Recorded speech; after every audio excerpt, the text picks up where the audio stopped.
ব্যবসায়ী যারা আছেন তাদের প্রতি একটা নসিহত দিয়ে শুরু করি আলোচনা। সেটা হলো একটা সুসংবাদ দিয়ে শুরু করি। নবী সাল্লাল্লাহু আলাইহি ওয়াসাল্লাম একটা বিশুদ্ধ হাদিসে বলেছেন যে একজন সৎ ব্যবসায়ী, যে ব্যক্তি একজন সৎ ব্যবসায়ী, মাপে কম দেয় না, মজুদদারিতা করে না, দুর্নীতি কালোবাজারি করে না, আমানতের খেয়ানত করে না, মানুষকে ঠকায় না, এই ব্যক্তি ইনশাআল্লাহ তাআলা কিয়ামতের দিন নবীগণ, সিদ্দিকগণ, শহীদগণের সাথে হাসর করবে ইনশাআল্লাহ। তাহলে ব্যবসা করে জান্নাত পাওয়ার সুযোগ নাই? আছে। ধন সম্পদ অর্জন করতে কোনো অসুবিধা নেই, কিন্তু ধন অর্জন করে ওসমান গনি রাদিয়াল্লাহু আনহুর মতো মন মানসিকতা লালন করতে হবে।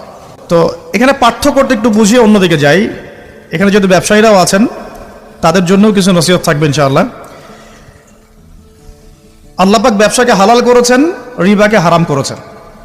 আল্লাহ পাক সূরা বাকারায় কথা বলছেন। ব্যবসা কি করে, ব্যবসার মূল মন্ত্রটা কি? ব্যবসার মূলনীতি হচ্ছে যে ব্যবসায় লাভ এবং লস উভয়ের রিস্ক আছে।